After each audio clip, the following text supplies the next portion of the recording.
اب جو بندہ اللہ کے فرمان کے مطابق اپنی زندگی دنیا میں بشر کی، وہ بندہ یہاں بھی مزے میں ہے، وہاں بھی مزے میں ہوں گے۔ حضرت موسیٰ علیہ نبینا علیہ الصلاۃ والتسلیم کی ایک امتی ہے جو بہت مالدار تھا، بہت پیسہ والا تھا۔ ایک دن حضرت موسیٰ علیہ السلام نے فرمایا، اے شخص، اللہ نے تجھے سب کچھ دیا ہے تو اللہ کی عبادت کیوں نہیں کرتا ہے؟ اللہ نے جو تم پر فرض کیا اس پر تو عمل کیوں نہیں کرتا ہے؟ تو اس شخص نے کہا کہ اے موسیٰ علیہ السلام، میں اللہ کی عبادت کیا کروں؟ اللہ کی عبادت کیے بغیر میرے کاروبار میں برکت ہے۔ بہت بڑا ایک سبق ہے اس میں۔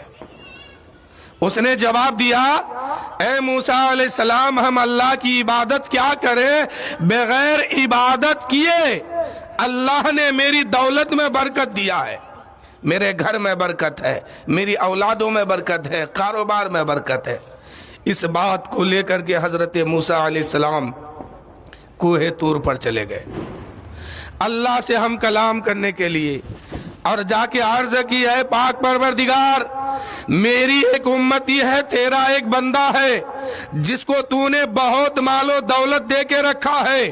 میں نے اسے کہا کہ تو اللہ کی عبادت کیوں نہیں کرتا ہے، اللہ کو سجدہ کیوں نہیں کرتا ہے، اللہ نے جو بات ہے تم پر فرض کیا ہے اس پر عمل کیوں نہیں کرتا ہے؟ اس کا جواب ہوتا ہے، اے مولا، وہ کہتا ہے ہم عبادت کیا کریں، ہم رب کو سجدہ کیا کریں؟ بغیر سجدہ کیے ہوئے اللہ نے میری دولت میں برکت دے رکھا ہے، اللہ نے میری کاروبار میں برکت دیا ہے، اللہ نے میری اولاد میں برکت دیا ہے، ہم اللہ کی عبادت کیا کریں؟ اللہ تعالیٰ نے فرمایا، اے موسیٰ سنو سنو، اس نے جو کہا ہے کہ اس کی دولت میں برکت ہو رہی ہے تو سنو، میں نے اس کو دولت زیادہ اس لیے دے رکھا ہے کہ میں نہیں چاہتا کہ وہ میری بارگاہ میں آئے، اس لیے میں نے دولت زیادہ دے رکھا ہے کہ وہ مر کے قبر میں آئے گا، قیامت کے دن اٹھے گا، میری بارگاہ میں آئے گا، کہ حساب اس کو بڑی سختی سے دینا ہوگا، بڑی سختی کے ساتھ میں اس سے حساب لوں گا۔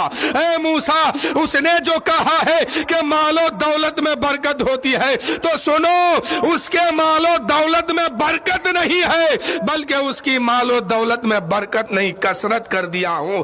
کثرت اس مال کو کہتے ہیں جس کی حساب جو ہے بڑی سختی کے ساتھ کل قیامت کے دن لیا جائے گا۔ جو بندہ نماز پڑھتا ہے اور مال و دولت اس کے پاس ہے تو سمجھو کہ اللہ نے برکت دے رکھا ہے، اور جو نماز نہیں پڑھتا ہے اور پھر بھی مال میں برکت ہے، دولت میں برکت ہے، گھر بار میں برکت ہے، تو سمجھو کہ یہ برکت نہیں، اللہ نے کثرت دے کے رکھا ہے، کل قیامت کے دن بڑی سختی کے ساتھ حساب ہوگا۔ حضرت موسیٰ علیہ السلام نے کہا، مولا، وہ کہتا ہے برکت، تو اللہ نے کہا، موسیٰ، میں ان کو برکت نہیں بلکہ ان کی دولت میں نے کثرت رکھا ہے تاکہ وہ مر کے قبر میں آئے گا، حساب بڑی سختی کے ساتھ شروع ہوگا، قیامت کے دن میرے سامنے آئے گا، بڑی سختی کے ساتھ حساب لوں گا۔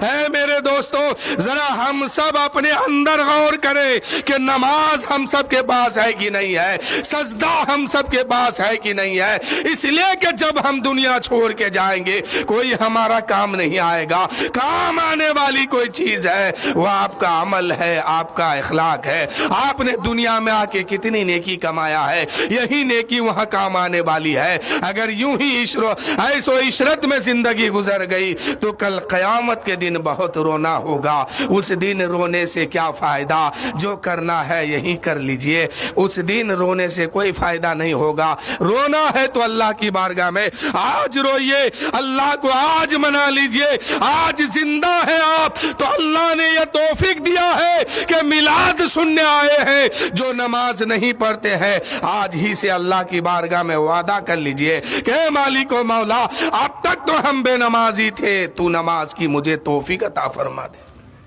لیکن میرے دوستو، قوم کی حال یہ ہے کہ ایک گھر میں اگر 5 لوگ ہیں تو بوڑھا جو ہوتے ہیں یا بوڑھے حضرات جو ہوتے ہیں یہ لوگ مسجد پکڑتے ہیں، گھر کے لوگ سوچتے ہیں کہ یہی کام چلے گا۔ ایک آدمی پڑھ رہا سب کوئی پاس ہونا چاہتا ہے، لیکن ایسا نہیں ہے. ہر آدمی کا حساب اپنے اپنے ساتھ ہوگا. قیامت کے دن سب سے پہلا سوال ہوگا کہ نماز کتنی پڑھ کے آیا ہے. یہ نہیں دیکھا جائے گا کس خاندان کا آپ ہے، کس رشتہ دار سے رشتہ رکھنے والا آپ ہے، کس قوم کا آپ ہے. پہلے مسلمان ہو تو آؤ نماز دکھاؤ، کس دین کی کتنی نماز تمہارے پاس ہے، کہاں کی نماز کہاں پڑھے ہو. اگر نماز میں پاس ہو گئے آقا فرماتے ہیں کہ پھر اس کے لیے خیر ہی خیر ہے. اگر نماز میں فیل ہو گئے اب اس کے لیے خیر نہیں ہے. اب نہ اس کا باپ وہاں بچا پائے گا، نہ اس کی ماں بچا پائے گی، نہ کوئی رشتہ دار بچا پائیں گے. اب اسے دوزخ میں ڈالا جائے گا. آقا کریم فرماتے ہیں ایک ایک نماز کے بارے میں کروڑوں کروڑوں سال دوزخ میں جلایا جائے گا. جس نے جان بوجھ کر کے ایک ایک نماز چھوڑ کے اس دنیا سے چلا گیا، قیامت کے دن اگر اللہ کا فضل نہ ہوا تو ایک ایک نماز کے بدلے میں کروڑوں کروڑوں سال اس کو دوزخ میں جلایا جائے گا. آج ہی سے آپ ایک بات طے کر لیجئے کہ بحیثیت باپ اگر اپنے بچوں سے سچی محبت ہے تو اس کو نمازی بنائیے. اپنے گھر کی عورتوں سے اگر سچی محبت ہے اس کو نمازی بنائیے، ورنہ قیامت کے دن آپ کے سامنے سے وہ جائے گی لیکن آپ اسے بچا نہیں پائیں گے. بچے گا وہی جس کا عمل پکا ہوگا، بچے گا وہی جس کا ایمان پکا ہوگا. اس لیے ایمان کو بھی درست کیجئے، عمل کو بھی پکا کیجئے، تاکہ ہم اس دنیا سے جائیں تو ہمارا ایمان بھی سلامت ہو، عمل بھی پکا ہو، ہم تاکہ وہاں بچائے جائیں. شاعر کہتے ہیں خواب غفلت میں سوئے ہوئے مومنوں، عیش و عشرت بڑھانے سے کیا فائدہ. آ کے کھولو اٹھو یاد رب کو کرو، عمر یوں ہی گوانے سے کیا فائدہ. اپنے رب کو جوانی میں بھولا ہے تو، اور طاقت کے بوتے یہ پھولا ہے تو. جب جوانی ڈھلے گی تو پچھتائے گا، جب جوانی ڈھلے گی تو پچھتائے گا. پھر رونے رلانے سے کیا فائدہ. جب جوانی ڈھلے گی تو پچھتائے گا، پھر رونے رونے رلانے سے کیا فائدہ. کتنا مشہور قصہ ہے نمرود کا، وہ بھی انکار کرتا تھا معبود کا. اس کے مغز کو مچھر نے کھا کر کہا، یوں برائی جتانے سے کیا فائدہ. نمرود کو تو سارے لوگ جانتے ہیں نا، بہت بڑی دولت کا مالک تھا. یہ حضرت ابراہیم علیہ السلام کے دور کا ہے. حضرت ابراہیم علیہ السلام جب نمرود کو خدا نہیں مانا تو ایک دن نمرود نے اپنی بارگاہ میں حضرت ابراہیم علیہ السلام کو بلوایا اور کہا کہ اے ابراہیم، سب تو خدا مانتا ہے، تو کیوں نہیں مانتا. حضرت ابراہیم علیہ السلام نے کہا اے نمرود کان کھول کے سن لو، خدا وہ ہے جو زندگی دیتا ہے، خدا وہ ہے جو جلاتا ہے اور مارتا ہے. نمرود نے کہا اچھا ایسی بات ہے. قید خانے سے 2 قیدی کو بلایا. بلانے کے بعد کہا اے قیدیوں بتاؤ تمہارا کیا معاملہ ہے. ایک نے کہا میرا سزا پورا ہو گیا، مجھے رہائی ملی ہے، میں جا رہا ہوں گھر. نمرود نے جلاد کو حکم دیا اس کو قتل کرو، اس کو قتل کر دیا. دوسرے سے پوچھا تیرا کیا معاملہ ہے. اس نے کہا کہ ابھی سزا مکمل نہیں ہوا، ابھی مجھے قید میں رہنا ہے. تو نمرود نے اس کو آزاد کر دیا اور کہا کیا اے ابراہیم یہ کام تو میں بھی کر سکتا ہوں. حضرت ابراہیم نے کہا بہت بڑا تو پاگل ہے, اس کو زندگی دینا نہیں کہتے ہیں, اس کو موت دینا نہیں کہتے ہیں. خدا وہ ہوتا ہے جو انسان کو بناتا بھی ہے اور اس کو موت بھی دیتا ہے. خدا کا کام کھلانا بھی ہے, خدا کا کام پلانا بھی ہے, خدا سلاتا بھی ہے, خدا زندگی بھی دیتا ہے. نمرود نے سارا کام کر رہا ہے اور کہتا کہ یہ کام میں بھی کر سکتا ہوں. حضرت ابراہیم نے ایک بہت بڑا پتھر کا چٹان لایا ہے اور لا کر کے نمرود کے سامنے رکھا ہے اور کہا اے نمرود اگر تو خدا ہونے کا دعویٰ کرتا ہے تو کان کھول کے سن لو, میرا خدا وہ ہے جو پورب سے سورج کو نکالتا ہے پچھم کے طرف ڈباتا ہے. اگر تو خدا ہے تو پچھم سے نکال پورب میں ڈبا, تب میں تجھے جانوں کہ تو کیسا خدا ہے. اب تو نمرود ہار گیا, اس لیے کہ زمینی معاملہ ہوتا تو لے دے کے معاملہ سمجھ لیتا, لیکن اب تو آسمان کا معاملہ آ گیا ہے. اب تو طاقت کام نہیں کر رہی ہے, طاقت جواب دے رہی ہے. نمرود ہار گیا, ابراہیم علیہ السلام جیت گئے. نمرود تو نہ نکال سکا سورج, لیکن پچھم سے میرے مصطفیٰ نے سورج کو نکالا ہے. سبحان اللہ سبحان اللہ. اب نمرود واقعہ ہے حضرت آدم کے پسلی سے حضرت حوا کو بنایا گیا, حضرت ماں حوا کو بنایا گیا. حضرت آدم علیہ السلام آنکھ کھولتے ہیں, کیا دیکھتے ہیں؟ سامنے ہمارے ہی جیسا ایک خوبصورت عورت بیٹھی ہوئی ہے, ایک حسین و جمیل لڑکی بیٹھی ہوئی ہے جس کے پاس ہاتھ ہے, پیر ہے, آنکھ ہے, ناک ہے, کان ہے, ہم شکل ہے وہ. حضرت آدم علیہ السلام نے فرمایا عرض کی مولا یہ کس کے لیے؟ اللہ نے فرمایا آدم تو کہہ رہا تھا جنت میں من نہیں لگ رہا ہے تو یہ تیرے دل بہلانے کے لیے ہے. اب یہاں سے بات سمجھئے, بی بی مار کھانے کی چیز نہیں ہے, بی بی کام کرنے کی چیز نہیں ہے, بی بی ایک مہمان ہے, اللہ کی دی ہوئی ایک نعمت ہے. یہ حضرت آدم کا دل بہلانے کے لیے ان کو بنایا گیا. تو بی بی جو ہے یہ دل بہلانے کی چیز ہے, اس سے کام کرانے کی چیز نہیں ہے. وہ کام کر رہی ہے, وہ ان کی مہربانی ہے. لیکن جس دن وہ جان جائے گی اپنا حق نہ, تو پھر آپ مشکل میں پڑ جائیے گا. تو بی بی کیا ہے؟ من بہلانے کے لیے. اللہ نے کہا آدم جنت میں من نہیں لگ رہا تھا, اس کو تیرا من بہلانے کے لیے بنایا گیا. حضرت آدم نے آگے ہاتھ بڑھایا, اللہ نے فرمایا خبردار آدم ابھی نہیں, ابھی نہیں. حضرت آدم نے کہا مولا جب تو نے میرے لیے بنایا, من لگنے کے لیے بنایا, دل بہلانے کے لیے بنایا, تو پھر ابھی کیوں نہیں؟ اللہ نے فرمایا اے آدم پہلے اس سے نکاح کرو. اب ان نوجوانوں سے میں کہتا ہوں جو پیار محبت کے چکر میں پڑے ہوئے ہیں, ذرا دیکھیں یہاں آدم کو روکا جا رہا ہے. نکاح سے پہلے غیر محرم مرد عورت لڑکا لڑکی بات کرنا یہ جائز نہیں, حرام ہے, حرام ہے, گناہ کا کام ہے. آدم جیسے نبی کو روکا گیا تو ہماری آپ کی جوانی کس کام کی ہے؟ کہا خبردار ابھی آگے مت بڑھنا. آدم نے کہا مولا کیوں؟ اللہ نے فرمایا پہلے اس سے نکاح کرو. حضرت آدم نے عرض کی مولا اب اس سے نکاح کرا دے. اللہ نے نکاح پروایا, نکاح ہو گیا. حضرت آدم پھر آگے بڑھنے لگے. اللہ نے کہا بھی رکو, آدم پہلے حوا کا مہر ادا کرو, پہلے حوا کا مہر ادا کرو. حضرت آدم کہنے لگے یا اللہ یہ جنت تیری ہے, اس کی نعمت ہے تیری ہے, سب کچھ تو تیرا ہی ہے, میں اس کا مہر کیا ادا کروں؟ اللہ نے فرمایا اے آدم پہلے تم میرے حبیب کے اوپر 21 مرتبہ درود شریف پڑھ دو, حوا کا مہر ادا ہو جائے گا.